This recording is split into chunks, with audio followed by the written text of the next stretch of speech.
everybody, earlier we got to see a sneak peek at the mining colony and what some of the stuff that's going on in Squadron 42 over in the Foundry 42 or Manchester office. And I've got lead designer Phil Meller here with us today. Are you guys hard at work on Squadron 42, or what's up over there these days? Yeah, we're always hard at work. Always hard at work. So mining's really crucial to Star Citizen. There's a lot of fans that really want to play, you know, the mining component, and that's pretty big in Squadron 42, right? So what are you guys up to with mining? It plays a pretty big part in the first, I'd say about the first 10 missions. Well, you're set around a mining facility, so you know, the thing is, you guys are going to inherit it at some point, so we've just got to make sure it works. Right, it's a pretty big component, and that's one of the beautiful things about this is in distributed development. We've got teams owning different portions of the game all over the world, and then we integrate it all back together, so it's all pretty crucial.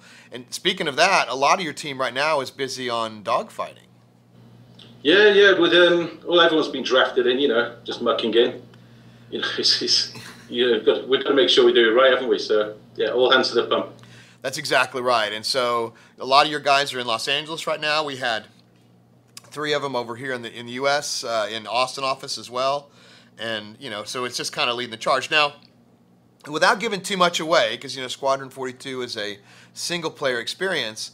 What's the plan? What's the plan of action for that game? Well, first 10 missions for the end of this year. Fingers crossed.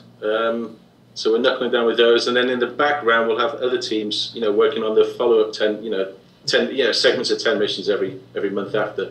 Just kind of doing the modular release kind of schedule, like the rest of us, where it's interesting. It's a serial sort of release, kind of like the old movies, the old Buck Rogers movies or something. Yeah, that's the plan. Yeah, like cliffhangers, the end of you know, Flash Gordon. You know, like the old Flash Gordon serials. You know, the big cliffhanger at the end of every 10 mission segment. That sounds like fun too. I mean, I don't think anybody's ever done that. It's almost like doing, you know, like Rocky 1, 2, 3, 4, 5, and 6, except, you know, like with a better story. Yeah, I hope so. Now listen, you're back. We go pretty far back. In fact, you, Nick, Aaron, Chris, myself, Deggs, we go back a long way. How far? When did we first meet? When did we first start hanging out? It was I first met you on 6th Street in Austin back in '87. 87. That's like the 20th century. We're sporting that lovely little tash. I don't know what you're talking about. Yeah, it's the one you've been denying for the last 25 years. Yeah, I might have had one of those football style mustaches where you had 11 on each side. You know, it was pretty weak actually. There was no mullet though. No, definitely did not have the mullet, but I did have the Greg Brady curly hair for a while too. That's how bad it goes. I'm just happy to have hair at this point, to be honest. You should have gone to, was it the full Brian Bosworth? Dude, Brian Bosworth rocking the old school U.S. football reference. I love it. I love it. So, but do you recall we were all hanging out? Now, we kind of all started playing games together. We play like Risk and Monopoly and all that stuff. And we were playing, we were at Todd Porter's house, and Todd and I were on opposite ends of the board. I had Kamchatka. No, I had Alaska, and he had Kamchatka. And I go to get a soda out of the fridge, and he goes to the bathroom. And why don't you tell people what happened next? Well, you know, it's all a bit vague. A little bit vague. It's a bit vague. No, it was, well, you made the cardinal sin of leaving the room, didn't you? We were just, because it was so boring playing you two guys, we thought we'd spice things up. And I just leant over and moved a couple of armies and just looked at Chris and said, let's see what happens. Then I think you both came back in.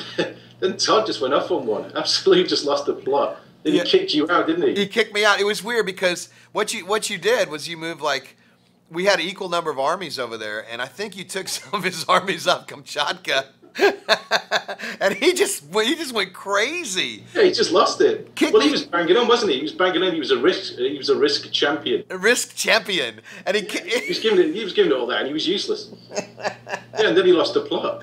You guys didn't speak for what, like 4 years or so? No, it wasn't that long. It was a couple months. It was a month or so at least. Well, he was accusing me of cheating, and I was like, I didn't do anything. But the worst part is, it took you 7 years to finally own up to moving those armies. Yeah, I wasn't going to fess up to that. Me and Chris were driving home, and we thought, like, we better not talk about this. That was nuts. That was nuts. But that's how far we go back. And we used to, I mean, you were at Origin Systems, right? Didn't you work on, you came over every now and then and work on some of the games with Chris, right? Yeah, yeah. There's Times of Law. I think I was just testing on that, to be honest. Then there was a game, Bad Blood. I think that it did come out. Then there was 2400 AD, but no, that never came out. But yeah, it was just fun times. You know, come over in the summer. We'd play with green guns in the arboretum area and stuff. And yeah, the paintball. Yeah, that was. It was like Todd again. Was it Todd again? Taking one in the face. He got shot in the eye. Remember, he got like I guess he stood up and a branch caught his glasses, and I think Garriott shot him in the eye, and it dislodged his retina, and he had to like sleep sitting up for like 2 weeks. You know, that's what he gets for throwing me out of the apartment, though.